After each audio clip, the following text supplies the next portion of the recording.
Welcome, everyone. Bienvenue to One Film, One Federation's Festival. I'm Jean-Pierre Melville. Today, we'll be talking about Bob le Flambeur. My name is Renee Ketchum, and I curate the film and cultural events for the Alliance Française, AFUSA. Un grand merci to our sponsors, France Today and Bonjour Paris. AFUSA is the largest Alliance Française network in the world, helping 25,000 learners of French each year learn French, live French, and love French. Visit afusa.org and take a look at some of the wonderful programming we have coming up: the Paris Deception, Learn French in France, our French Cinematheque, and Demystifying the French, a bicultural conversation. A few logistics and format. Please stay on mute during the presentation. Stay on speaker view. All questions should be placed in the chat. And if you have any technical issues, sign back in after a couple of minutes using the same Zoom link. This event is being recorded for our YouTube channel, and the runtime is 1 hour. We are thrilled to introduce again today, as a continuation of this series, Rémy Grumbach, Vice President of the Jean-Pierre Melville Foundation. Rémy is a famous French director and producer, known for Les Rendez-vous du Dimanche, a weekly TV show he directed for 10 years, and that was presented by star host Michel Drucker.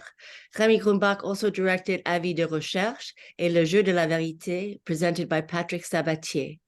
Rémy directed many special awards TV shows, such as the prestigious Victoire de la Musique, Molière, Cannes Film Festival, Midam, or Sept d'Or Cérémonie.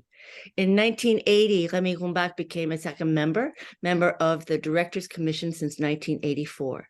He was president of the organization from 2000 to 2003, and since then, he has been one of the company's administrators. Among the many awards Rémy Grumbach has received during his career, he was the recipient of the Audiovisual Author Director Grand Prix in 2006. Peter Debruge is the Chief Film Critic for Variety, where he has worked since 2005, including a 2-year stint in Paris when he focused on covering the international festival circuit. Peter is the recipient of the 2018 Prix Alliance Française de Los Angeles and has been awarded the rank of Chevalier in the Ordre des Arts et des Lettres. He is an honorary member of the Jean-Pierre Melville Foundation.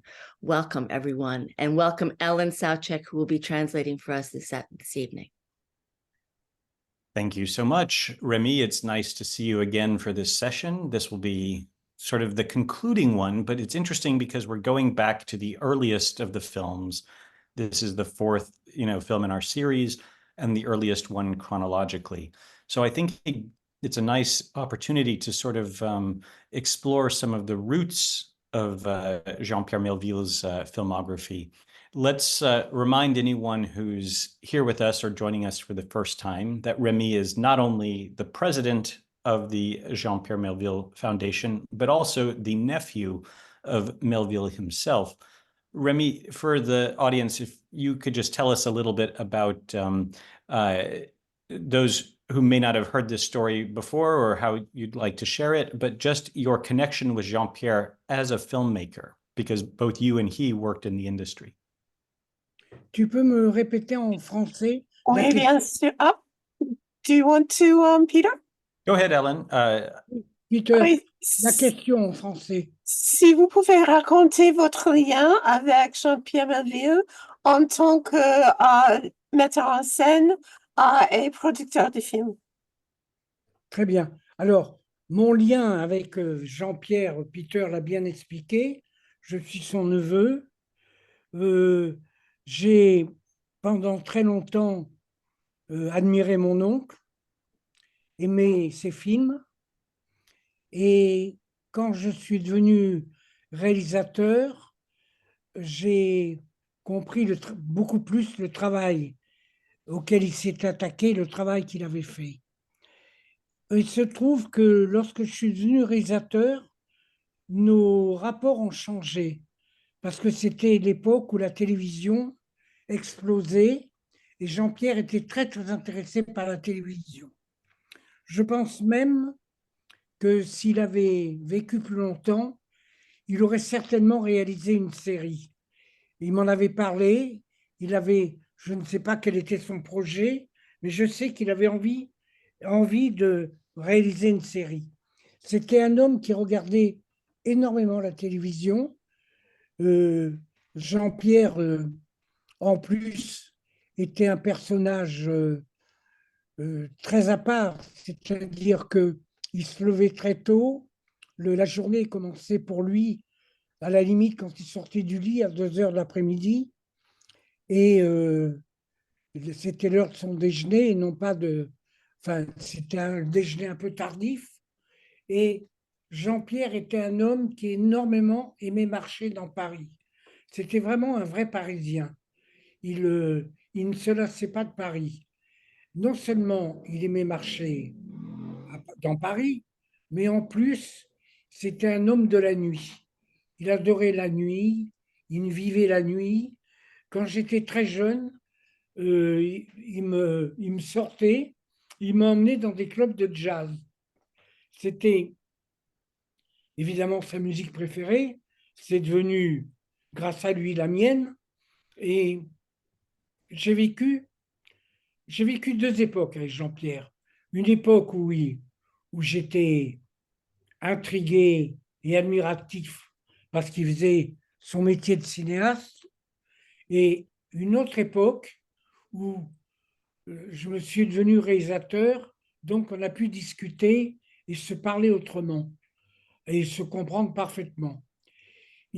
Jean-Pierre, c'était extraordinaire parce que il avait trouvé en moi quelque chose qu'il n'avait pas pu faire, je pense, c'était les plans d'attention, les plans muets.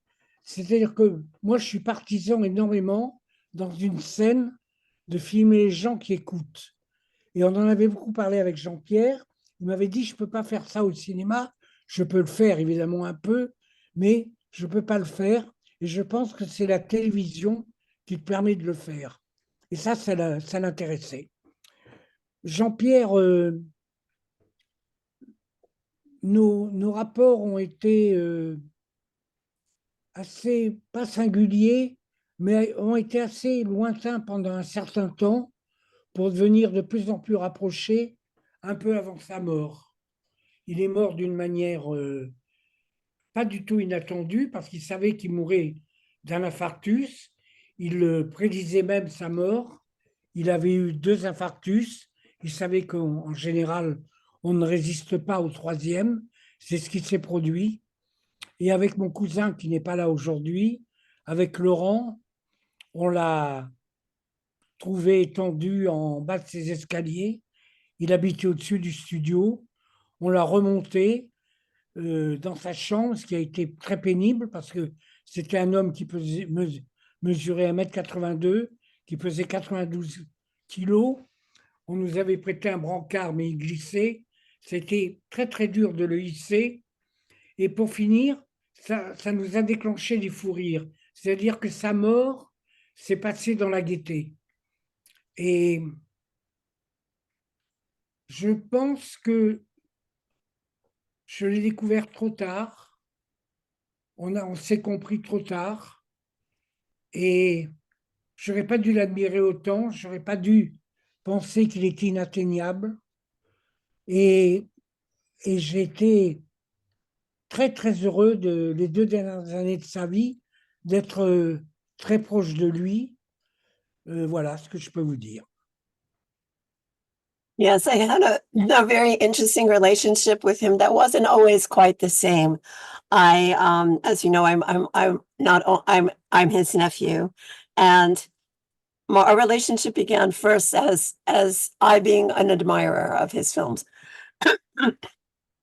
He was somebody I looked up to as a director, and I really admired his work. But when I became a director myself, I began to admire him, but in a different way. I began to be able to discuss things with him, to be able to see what his work was like, what he was doing. And I understood more what he was doing at that point once I had started working as a film director myself. And I know that when I think about it, I myself have done a lot of work in TV. And Jean-Pierre did not, but I have the feeling it was probably because he died before he really had a chance to do it. Because I think if he had lived longer, he would have chosen to direct for TV. I think he really had in mind that one day he might actually like to do a television series. And so I think he was always looking for something new. And I think that this would have been something that he would have adapted himself to quite well. And he watched TV all the time. He was a very heavy TV watcher. He was also somebody who lived in the night. He really liked to go out. He was a real Parisian. He would go out, he would walk all the time, and he would always go out at night. And when I was younger, he would take me out with him. And I particularly remember that he took me to a number of jazz clubs, jazz being his favorite kind of music, which then became my favorite kind of music. And it was thanks to him bringing me there on these nocturnal visits that he would do to the clubs that I really got to appreciate jazz. And I think that it is these two different periods. The earlier period was simply one of admiration, but then the second one where it was more admiration, but mixed with a kind of professional knowledge, because I myself was working in the same field. And, I know that one of the things that that I always wanted to do when I was working on my work was I always worked a lot with speaking to people in the audio. Whereas with Jean-Pierre, he very often worked in silence. He would have long shots that were in silence and that did not have the kind of dialogue. And I think that he might have moved more towards dialogue if he had been working in TV. That might have been something that could have happened. That he didn't live to do that. He died of a heart attack. It was his third heart attack, and it's often said that if you survive the first two, you probably will not have the opportunity to survive the third. And that's what happened. And it was my cousin, Laurent, and we found him, and he was in the place where he lived, which was also his studio, at the bottom of the stairs. And we tried to get him up the stairs to bring him up to the bedroom. And he was a very large man, and we were having a lot of trouble both getting him up the stairs, and then when they came to bring him on a stretcher out, it was really kind of difficult, to the point where it became comic, and we started laughing. And I thought, there was a kind of appropriateness to that his death and the final moments really took place in a moment of great gaiety, because we were laughing at just the situation.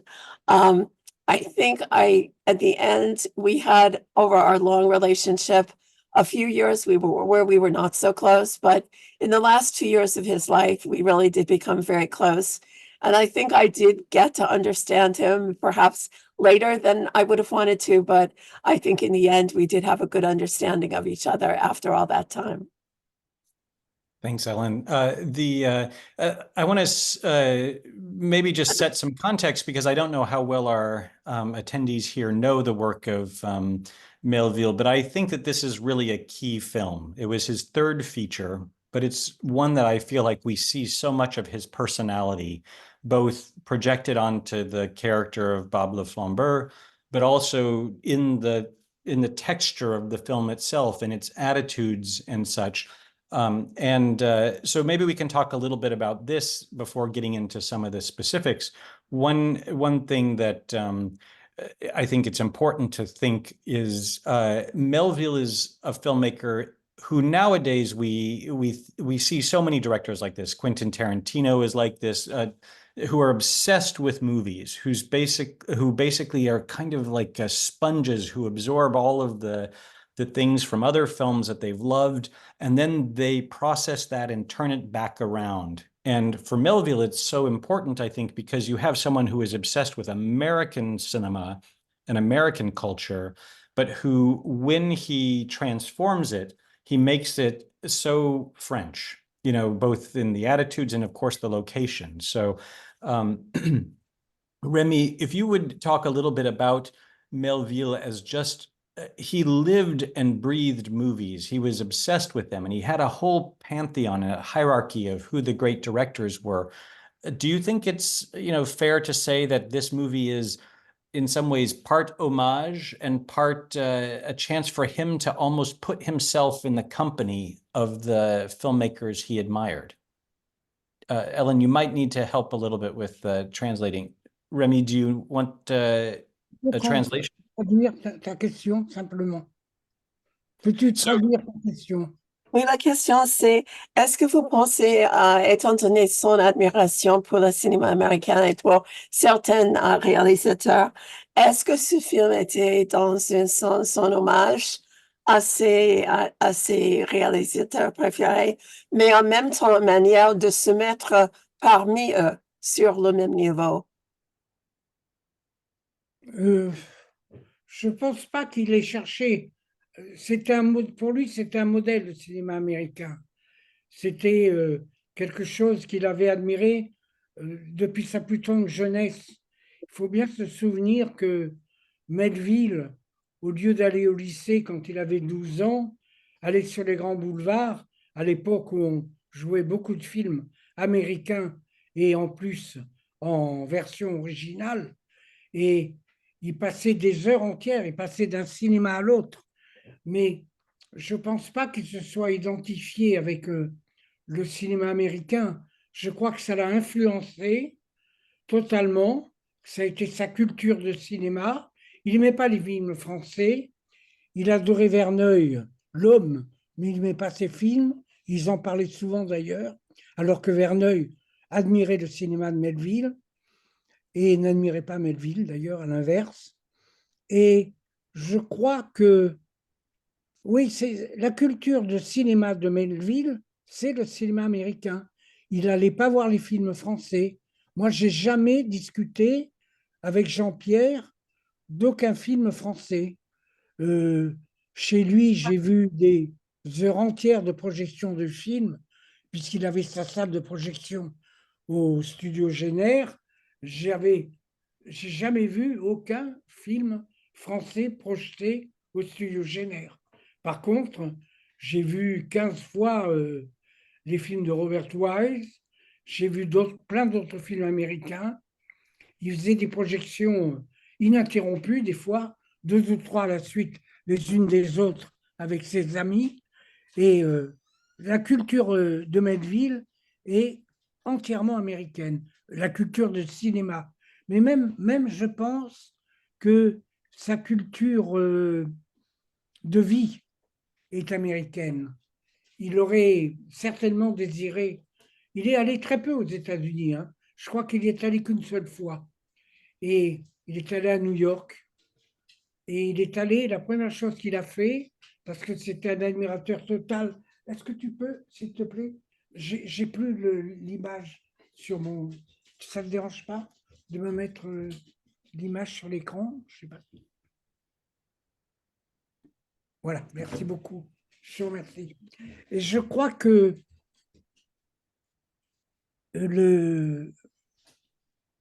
oui, sa culture cinématographique est entièrement américaine et je ne pense pas qu'aucun cinéaste français l'ait influencé. I think it's true to say that American cinema was really his model, and his whole culture as a filmmaker was based on his admiration for American films. You know that when he was young, when he was in high school, he was supposed to be in school. He wouldn't be in school. He would be out going from movie theater to movie theater, watching movie after movie, and sometimes several in succession on the same day. And this was something that was really a major part of his film education, his film culture education. And I never really heard him speak about French films or any French directors. For example, Verneuil. He liked Verneuil as a person, but he really did not like Verneuil's films at all, which was the opposite. Verneuil actually admired his films, but didn't like Jean-Pierre. So it was a reverse situation there. But Jean-Pierre was not somebody who really spoke about any other French directors. He had his own projection room in his studio, and sometimes he would project multiple films in the same evening for his friends to come and see, back to back. And I don't recall ever having seen him screen any French film. But for example, I remember seeing Robert Wise films at least 15 times, other American directors, but his culture of cinema was truly based on the American culture. But I think you could also say that his life culture was also based on American life. And this, despite the fact that he really did not visit the United States often. I think he only made one visit. And when he visited, his visit was to New York. So really, there's not really any kind of French director or directors that he looked up to. His culture that was part of his cinematic education, upbringing, and existence was really American filmmaking. So I'll Excuse-moi, je vais Yeah, yeah. rajouter un petit truc.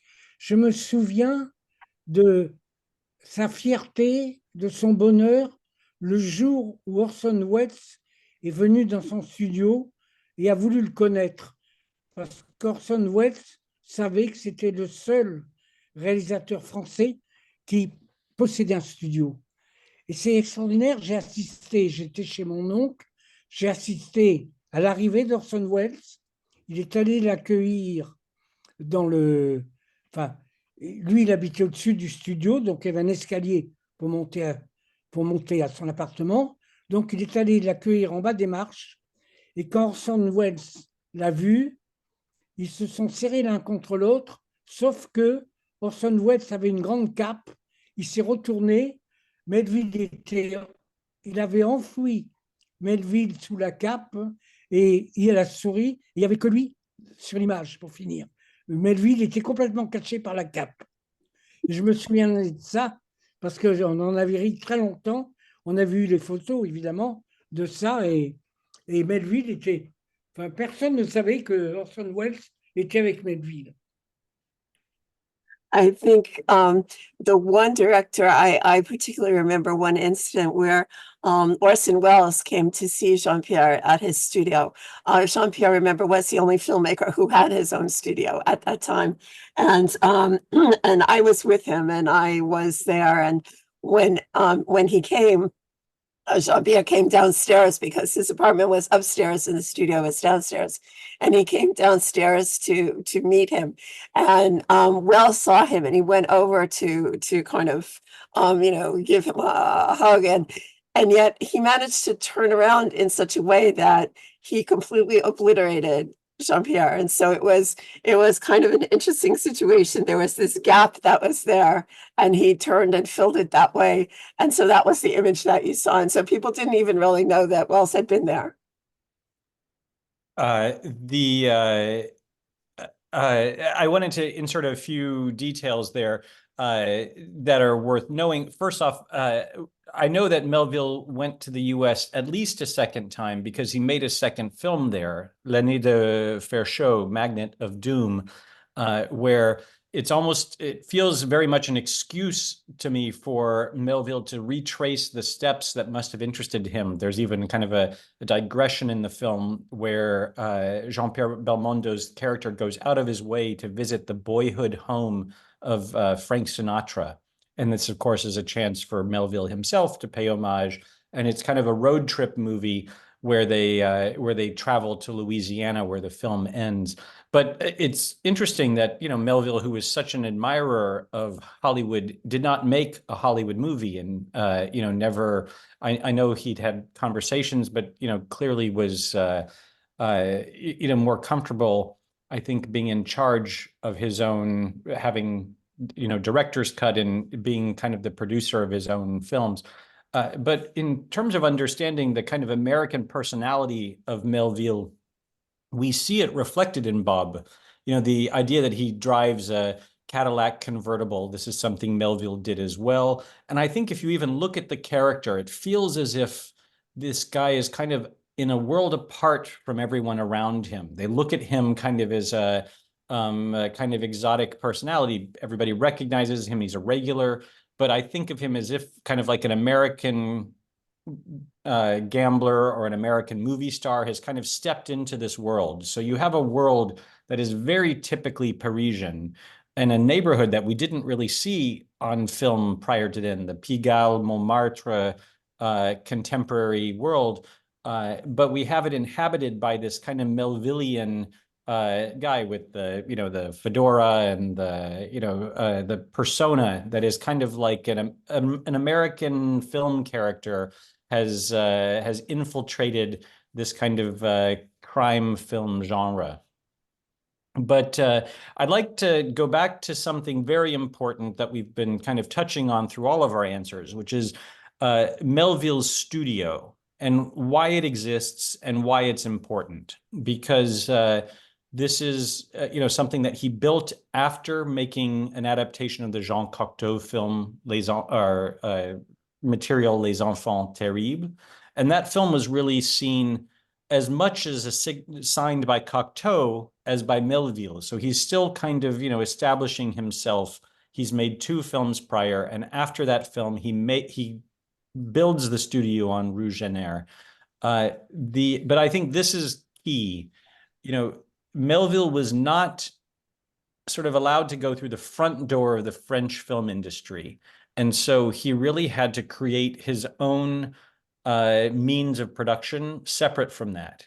And if you know French, and I'm guessing that's true of a lot of the people on this call, when you watch Bob Le Flambeur, there's even a slightly stilted way, a way that il joue faux. They're kind of not exactly acting in the way that you would have expected of other films at the time. And it has everything to do, I think, with the idea that Melville is recreating a new aesthetic apart from the kind of French film industry that's existed there. He's casting people largely unknown, or outside of the system. Even the movie star, Roger Duchesne, who was a star, but he's a star who'd basically been disgraced. He'd been complicit with the Gestapo in the, during the occupation of France, and he'd been imprisoned for this. He'd been, arrested for being a participant in a bank robbery himself. So he was really on the outs, and Melville brought him back in because he wanted the star. And almost all the other leads are really new. The young woman, Isabelle Corée, he found her, discovered her on the street. So Rémy, if you don't mind kind of playing off of what I've said here to the extent that you understand, just explaining really Melville's independence as a filmmaker. He's really, in this film, operating outside the system. And part of what allows him to do that is that he's created his own studio.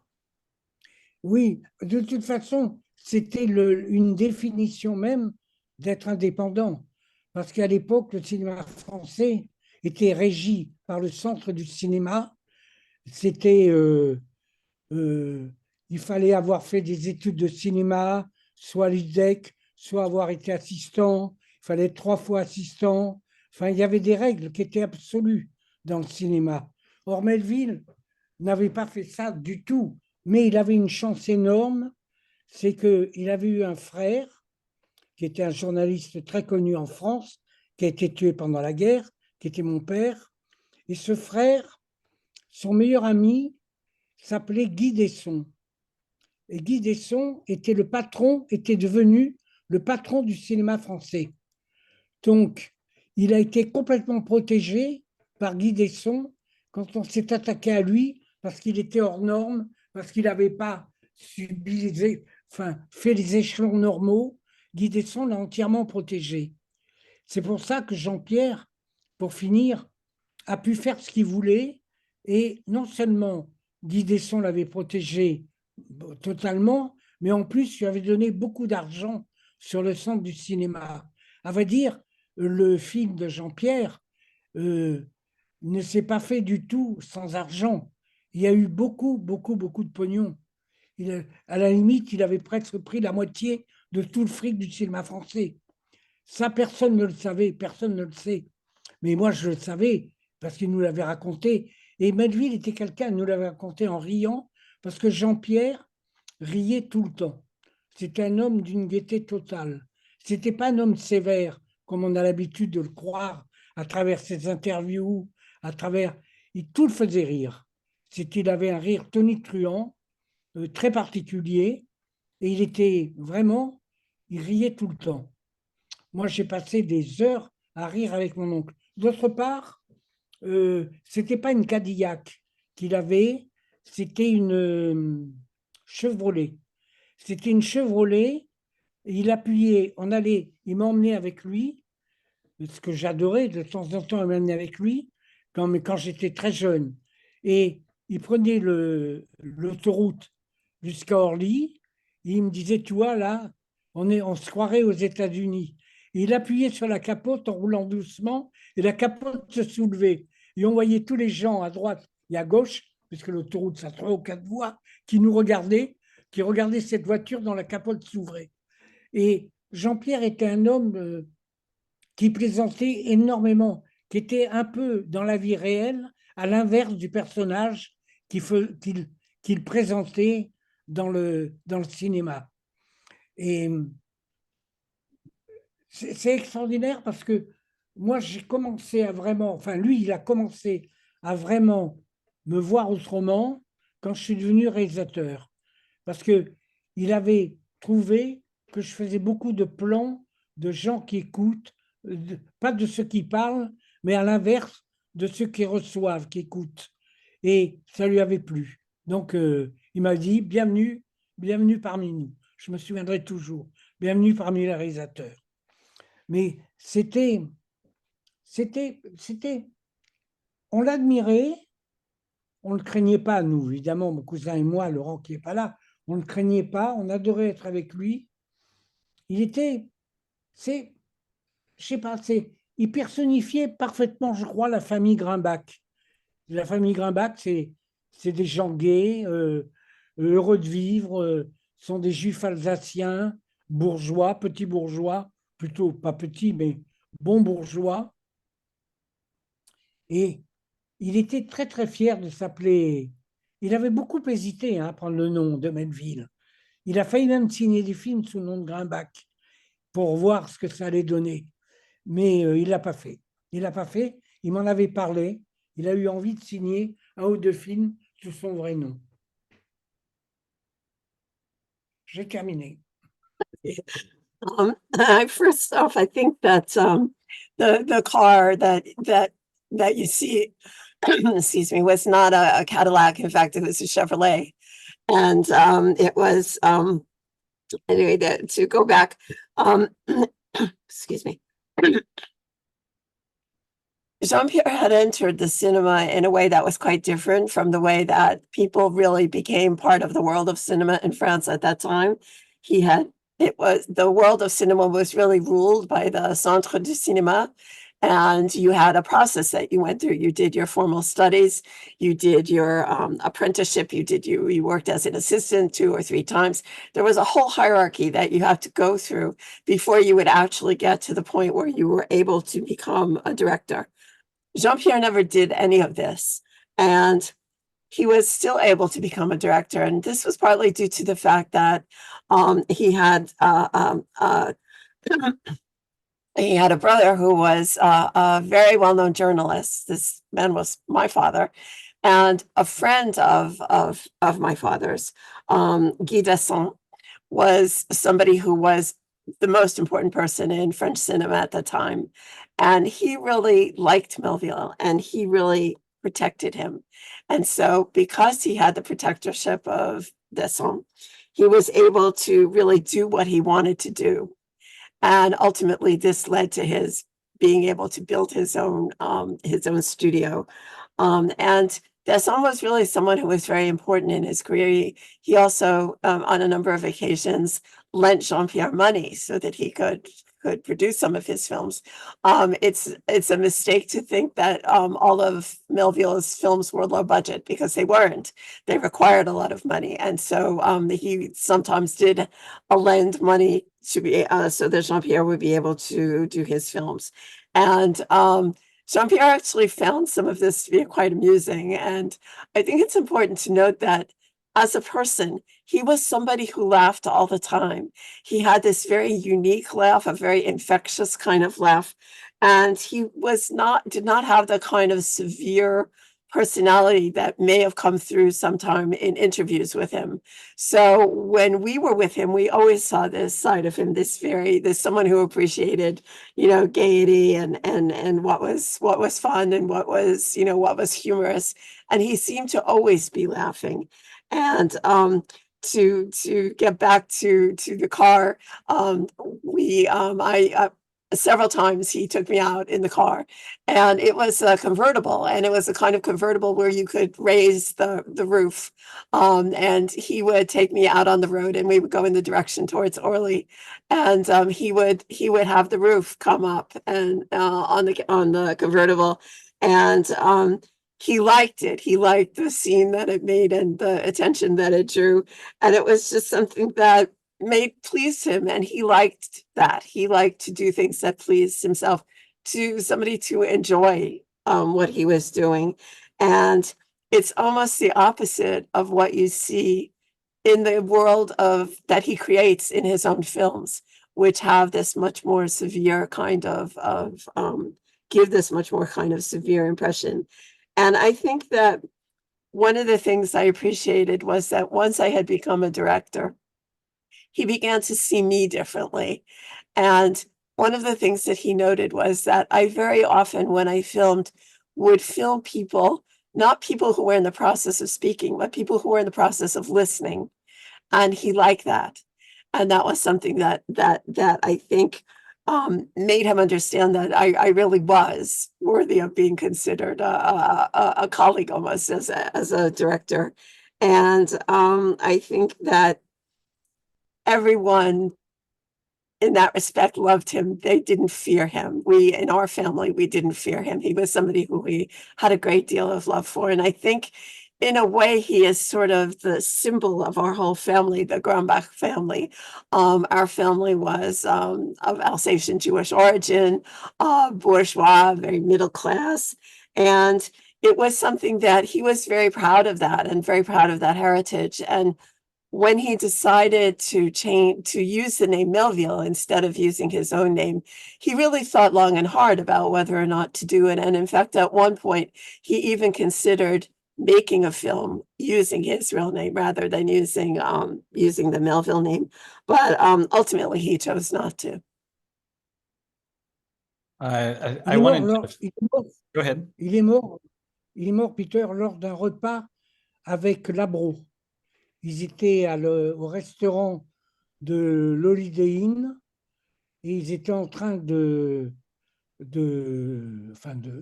dîner.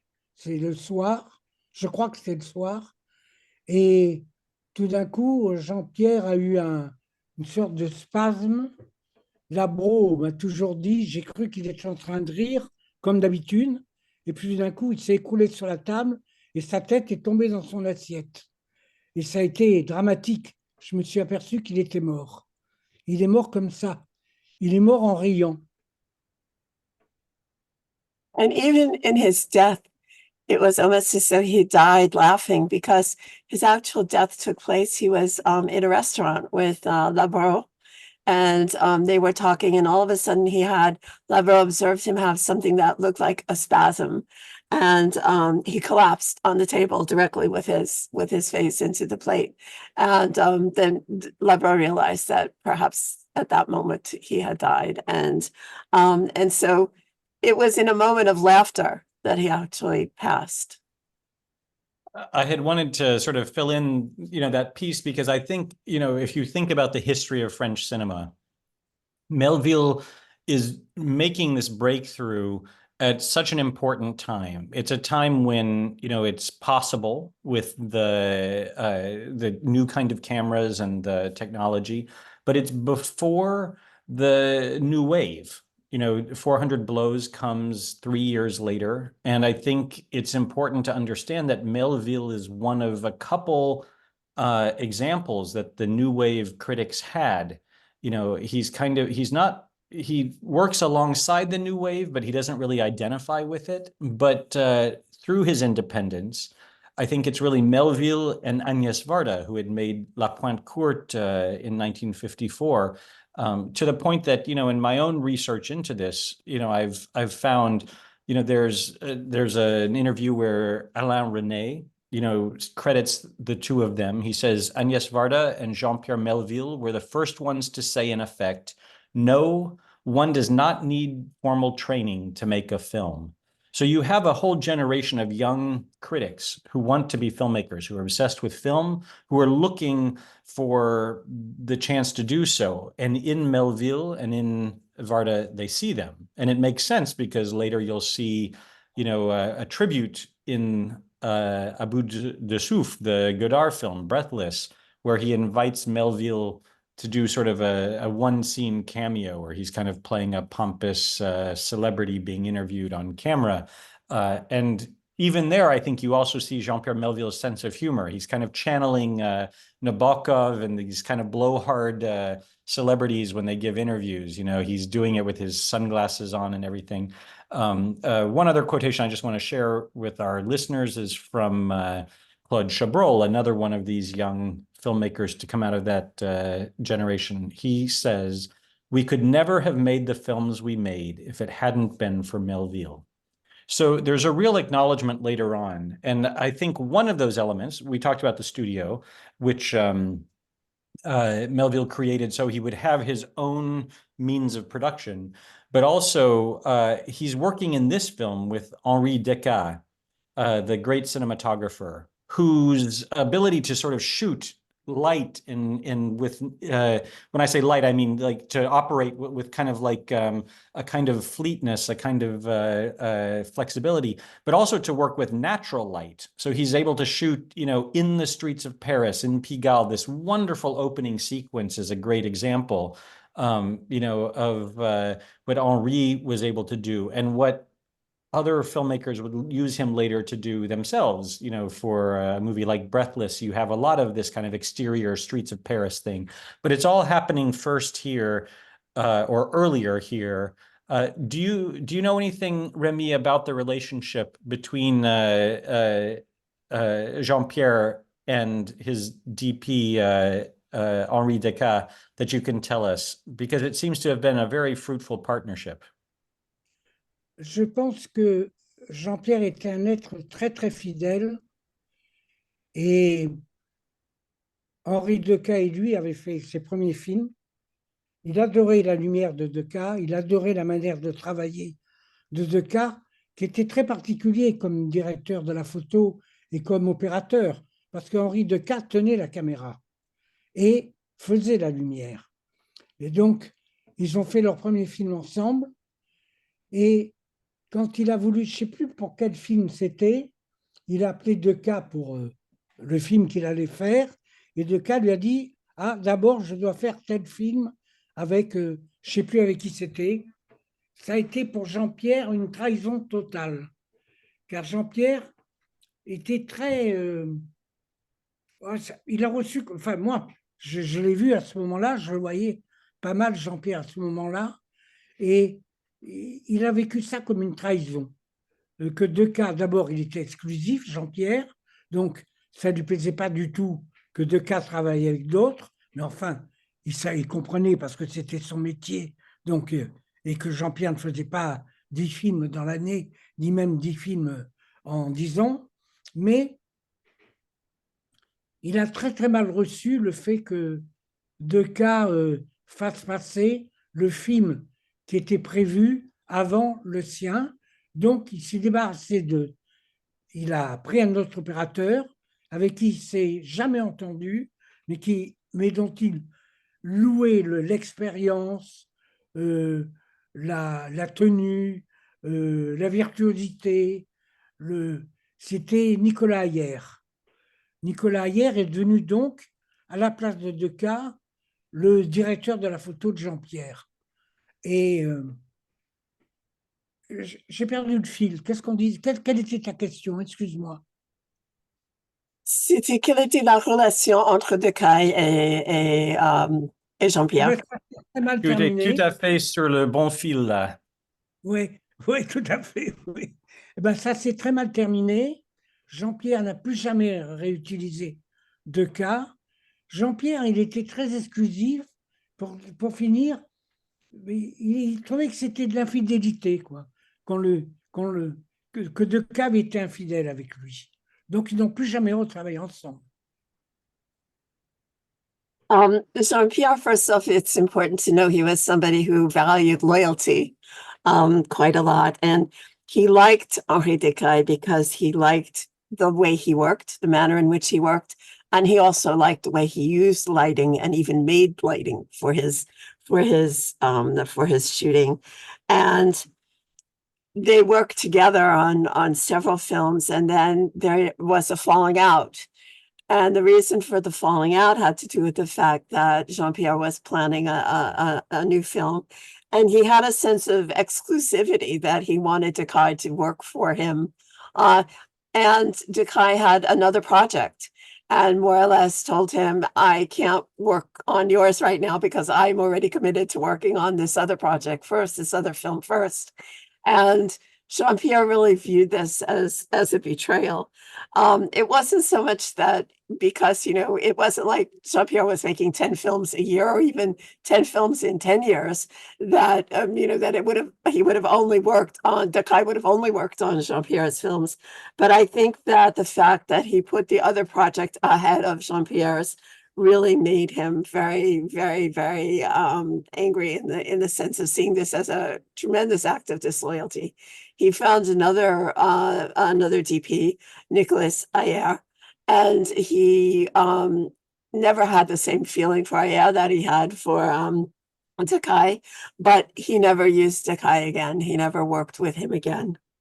And I think it was really all because of this perceived disloyalty on Decaille's part. So Henri Decaille, basically began his career with Jean-Pierre. The two of them made the first two films before this together, Le Silence de la Mer and Les Enfants Terribles.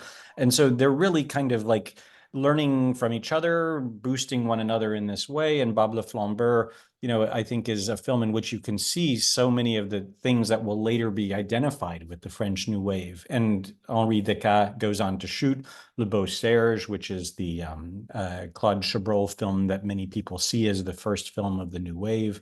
And he would come back and work again, at least on Léon Morin Prêtre. Now, Léon Morin is an interesting film. We looked at it earlier in the series, but I've discovered something sort of in between that I didn't bring up then, and I'm kind of curious about another collaborator or another person he worked with. And Rémy, I really don't know if this is a fair question. I don't know if you know anything about this, but another connection to the New Wave is this producer, Georges de Beauregard, who was a producer of Léon Morin. And he was also a producer of Breathless, of Lola, the Jacques Demy film, of Cléo de 5 à 7, the Agnès Varda movie. But it's interesting to me that, I think Melville really saw himself apart from. He even had a clean break in a way, distancing himself from the Nouvelle Vague.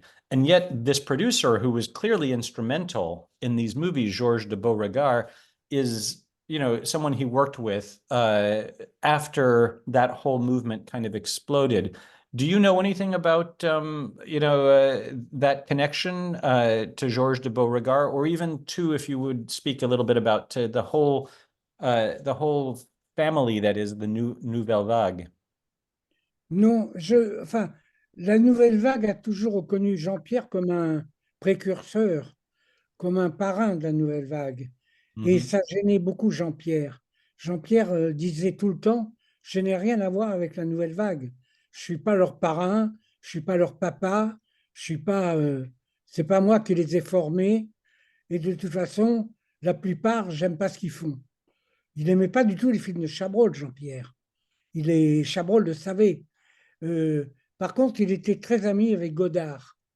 Et parce qu'il aimait le personnage, parce qu'il trouvait... Je vais vous raconter une anecdote, je pense que je ne vous l'ai pas dit, c'est qu'un jour, Godard est arrivé chez Jean-Pierre avec 4 bobines quatre bobines de rush, plus la bobine définitive de son film. Et il a montré à Jean-Pierre et il a demandé à Jean-Pierre, il faut me sauver le film, je ne suis pas arrivé à le monter, il est immontable, je te le remets ou je vous le remets, je ne sais plus si se tutoyait ou pas, mais ils se connaissaient bien même. Et Jean-Pierre aimait beaucoup Godard. Et Jean-Pierre a dit à Godard, ce film, si tu n'y touches pas, il deviendra mythique. Il a une telle personnalité, il a une telle manière d'avoir été fait que c'est un film mythique. Moi, j'aurais aimé faire des films mythiques. Or, je pense que je n'en ai fait qu'un au départ, au début, qui était Le silence de la mer. Et Godard n'y a pas touché. Il l'a laissé tel quel. Et effectivement, il est devenu mythique, son film. Jean-Pierre, donc, aimait beaucoup Godard. Ils avaient des rapports très particuliers. Et il aimait beaucoup Godard, il aimait beaucoup Anna Karina. Un jour, j'étais chez Jean-Pierre, c'est une des scènes les plus étonnantes que j'ai vécues dans ma vie. Et le téléphone sonne, c'est sa femme, Florence Melville, Flo qui décroche, et son visage se décompose, réellement, hein, ça s'est passé comme ça. Et elle passe le téléphone à Jean-Pierre, elle dit, prends-le vite, il y a un drame. Et Jean-Pierre écoute Anna Karina, qui, moi je savais pas, on savait pas, enfin je savais pas que c'était Anna Karina qui était à l'autre bout du fil, et il écoute donc, et il dit, il faut que je m'en aille, tout de suite je pars, Godard est en train de faire une connerie. Et c'est Anna Karina qui a appelé Jean-Pierre parce qu'elle lui avait dit qu'elle voulait le quitter, et Godard voulait se suicider. Et Godard avait sauté par-dessus le balcon et était accroché au balcon de leur immeuble. Il était au deuxième étage, accroché dans le vide. Il ne lâchait pas, mais il voulait vraiment menacer de se suicider si elle partait. Et je me suis retrouvé, j'étais très jeune à l'époque, enfin très jeune, oui, j'étais un jeune homme en tous les cas, et je me suis retrouvé partant avec Jean-Pierre, arrivant dans un immeuble où il y avait un mec qui gesticulait et qui se tenait agrippé à une rambarde de balcon. Il a fallu que Jean-Pierre monte, discute avec Godard, l'empêche de se lâcher, le prenne par le bras, le sort du balcon. C'est une des scènes qui m'a le plus, dont je me souviens le plus de ma vie, le plus, parce que c'était tellement invraisemblable de voir ce type pendu à un balcon, et Godard surtout, que je ne connaissais pas moi d'ailleurs, enfin que je connaissais pour ses films, mais que je ne connaissais pas du tout. Et Jean-Pierre était un... Je crois que il y a un truc, je ne sais plus, c'est dans un film de Godard, je crois, où il fait l'interview il est un journaliste connu ou un personnage connu, je ne sais plus, qui C'est dans À s'appelle. bout de souffle. We were just speaking of this. Yes. Mais comment il s'appelle le personnage? Attends. Ils avaient trouvé le nom, tous les deux, ils avaient trouvé le nom du personnage. This is easy to find, but C'est la seule fois, enfin la deuxième fois où Jean-Pierre a tourné réellement dans sa vie, car il a tourné qu'avant dans c'est Parvulesco. Pavlesco, c'est ça. Et C'est lui Jean-Pierre, qui est, it's him who's interviewed by Oui. Gene Seberg in the film. Yeah. absolument, absolument. Et Jean-Pierre avait dit, je me souviens, il avait dit à Godard, est-ce que si je le fais, je dis que ce que je veux. Et Godard avait dit, ben, c'est pour ça que je vous demande si vous voyez, je crois. C'est pour ça que je vous le demande. Et Jean-Pierre n'était pas jaloux du talent des autres réalisateurs. Par contre, quand il estimait qu'il n'avait pas de talent, il était d'une méchanceté, c'était un tueur. Il descendait les réalisateurs, mais d'une manière terrible. Terminé. Oui. I think that with regard to the Nouvelle Vague, the New Wave, Jean-Pierre didn't really, he was, sometimes considered to be the godfather of the Nouvelle Vague. But in effect, he himself never considered himself that. He said, I'm not their godfather, I'm not their father. And I don't even like the kinds of films that they make. So there, he did make this distinction between his own work and the work that that the Nouvelle Vague directors were making. And for example, he really did not like Chabrol's films at all. The only one of the Nouvelle Vague directors with whom he really had a relationship was with Godard. There's several interesting stories that I can tell you about their relationship. For example, when Godard was making a film, he showed up at the studio, at Jean-Pierre's studio, and he had 4 reels of the rushes and 1 reel that was the final version of the film.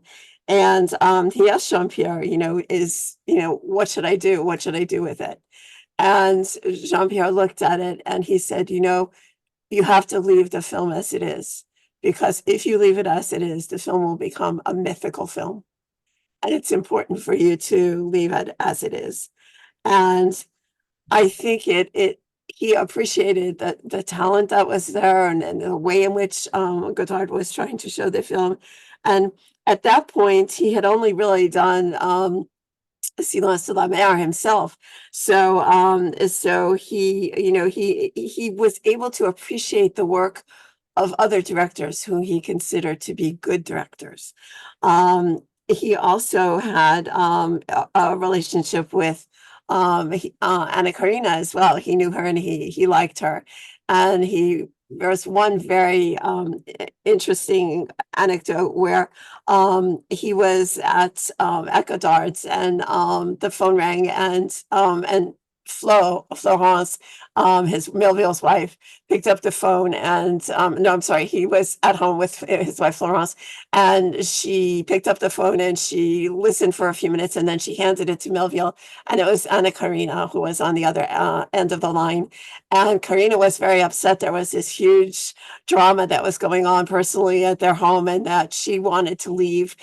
She wanted to leave Godard, and Godard was threatening to commit suicide if she were to leave him, to the point where he went out and he was threatening to jump off the balcony and to throw himself off the balcony. And so Jean-Pierre immediately got his stuff together and went over, and I was there, so I went along with him, and we managed to arrive there, and there was somebody else who was trying to climb up and get him, and so I have this memory of this occasion where Jean-Pierre was trying to talk Godard out of jumping off the balcony, which he eventually did with the help of everyone. But it was a very memorable, probably one of the most memorable scenes that I've ever been a part of, that I've ever experienced in my life. And at that point, I really did not know Godard. I didn't really know him. I knew his work, but I didn't really know him as a person.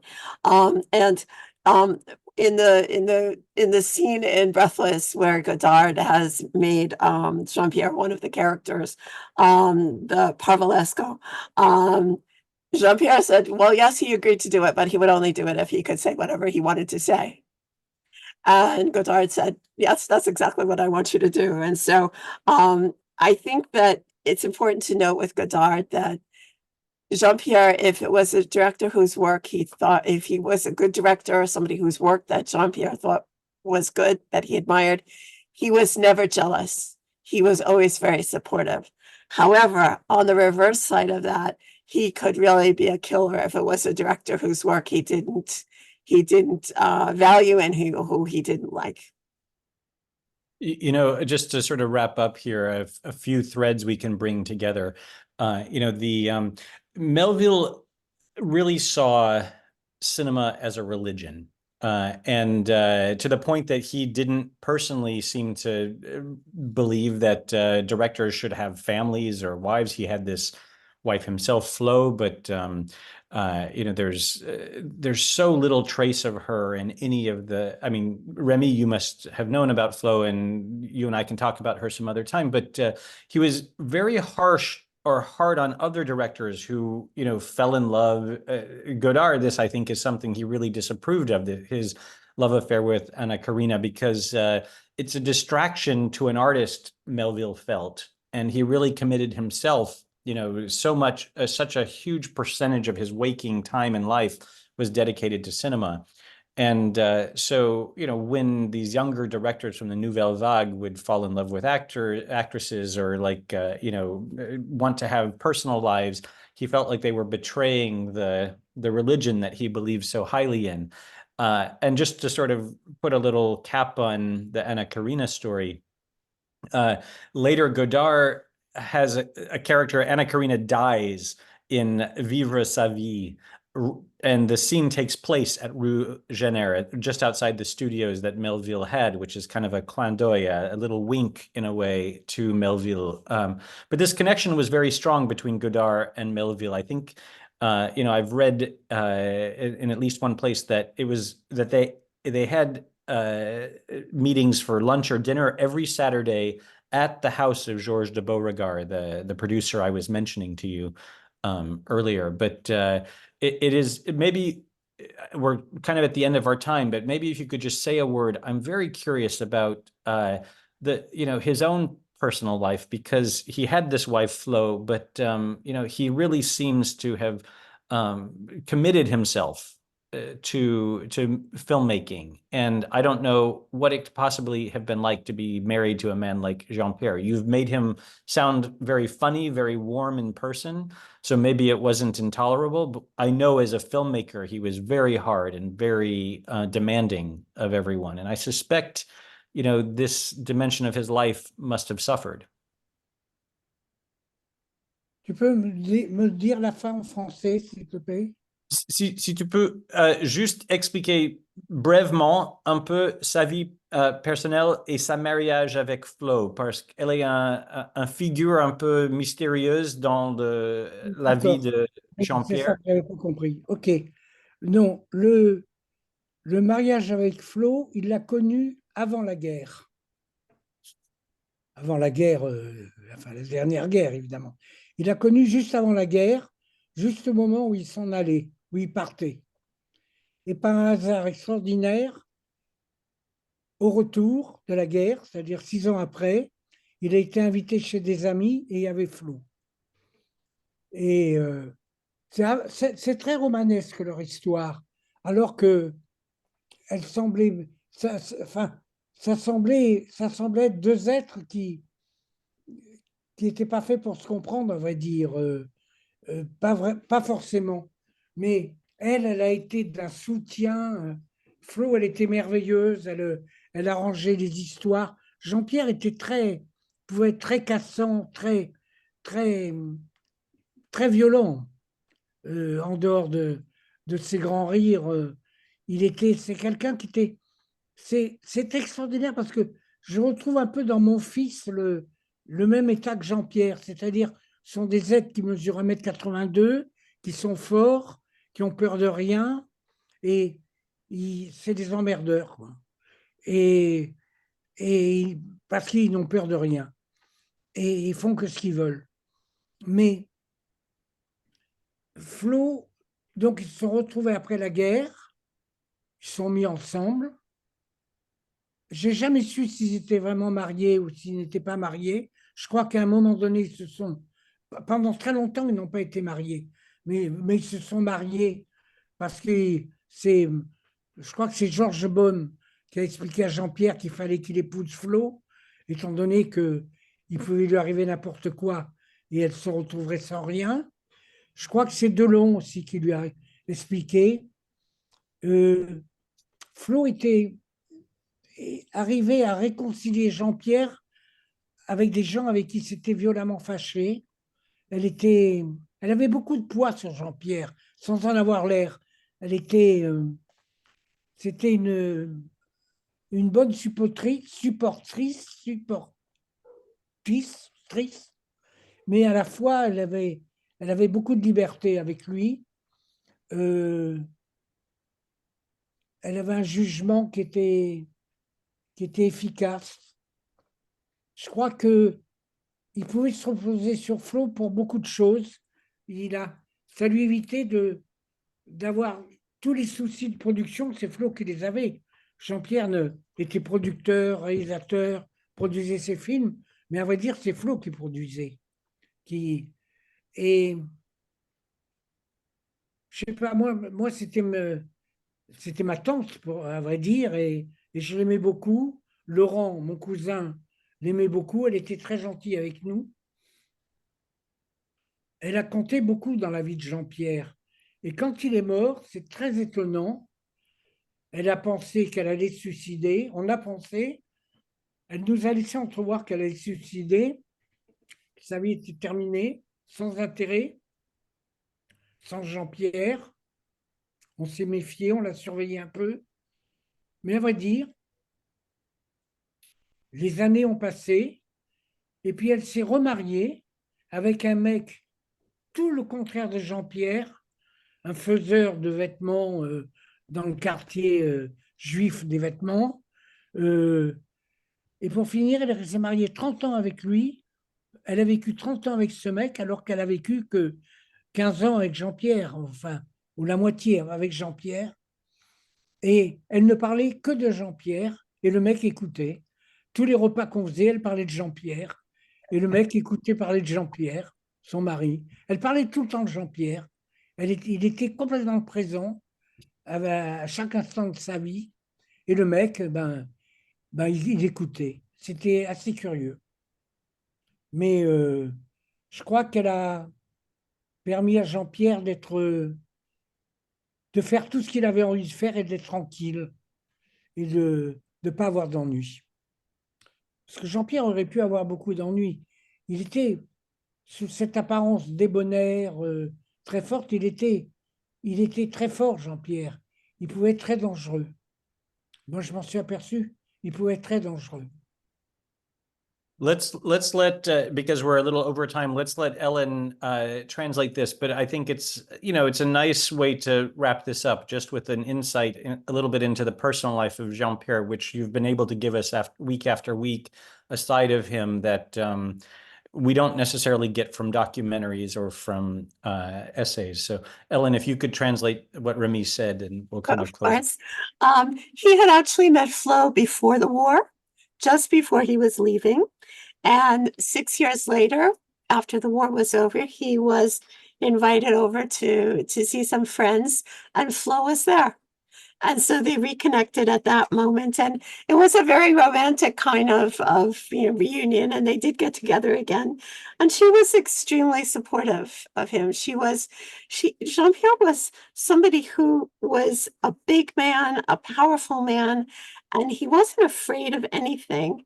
And he also had a kind of inherent violence in him that could be intimidating. And it's curious that my own son, who resembles him in physique, also has that kind of character trait. Perhaps it's associated with that physical trait. But big, strong men who are really difficult to difficult to deal with, primarily because they're not afraid of anything. I don't know if the entire time that they were together, if they were actually married, Jean-Pierre and Flo, but I know that at one point they did discuss getting married, and they were advised to marry. And one of the great skills that she had was that she was not just this supportive wife in the background, but she was somebody that he really relied on. And she had the ability to really help him because he very frequently broke in a rather violent manner with some of the people that he worked with, or some of the people that he had been friends with before, and then all of a sudden not. She had a knack for being able to reconcile him with people that he had broken with. And so, in addition to just being a good supporter, she really had a lot of weight in their relationship, and very good judgment, very effective judgment. And she was also quite organized. As always said, Melville, directed, started, and produced his films. Well, it was Flo who was really the producer, because she had that ability to organize things and get everything done. And, she was my aunt, and my cousin Laurent and I, we both loved her a great deal. And she was always very nice to us. And we wondered, when Jean-Pierre died, what would happen. We were actually afraid that without him, that she might consider suicide. And so we were very aware of this. and kept a watch out for this, but ultimately she did not. She remarried at one point a man who was the total opposite of Jean-Pierre. He was somebody who was, a clothing producer from the Jewish garment district, and she was married to him for 30 years, and she was with Jean-Pierre for 15 years. And in the 30 years that she was married to him, she continued to speak of the man with whom she had been for 15 years, Jean-Pierre, every single day. And her second husband would just listen to it, and she would just go on about how important he had been in her life. And so it was an unusual thing for the 30-year marriage to always have this ghost of Jean-Pierre present when she spoke of him. And basically, it's important to remember that it was thanks to Flo that Jean-Pierre was able to do what he wanted to do.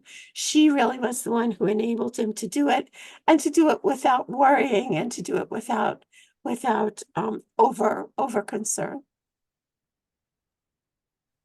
All right. Well, thank you all for joining us today. Rémy, thank you so much for sharing your stories. Peter, excuse-moi de t'interrompre. Vous rentrez quand? À Paris, Oui, à Paris. c'est le 29. Bon, vous m'appelez quand vous rentrez? Oui, c'est sûr que nous vous reverrons avant que je revienne aux États-Unis. Oui, hein? Le 30 ou 31. Très bien. Je Parfait. vais vous contacter. OK. Merci, Peter. À bientôt. Merci. And tout le thank monde. you to Peter, and thank you to Rémy, and thank you to Ellen for translating. And this has been an incredible series of films, and we're very grateful.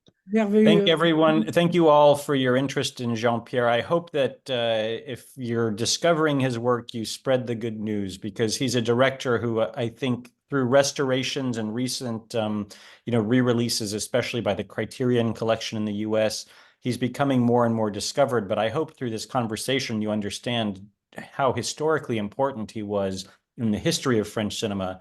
And of course, he was doing this within the context often of genre films and crime films. But I hope we've whetted your appetite to check out more of his movies and to turn on other people to his work. Thank you all. Thank you. Merci beaucoup, Peter. Merci tout le monde. Excusez-moi d'avoir été un peu lent à cause des translations. Merci, Rémy. No, c'est très intéressant. Merci. Have a good day, everyone. Thank you, everyone. Bye-bye. Bye.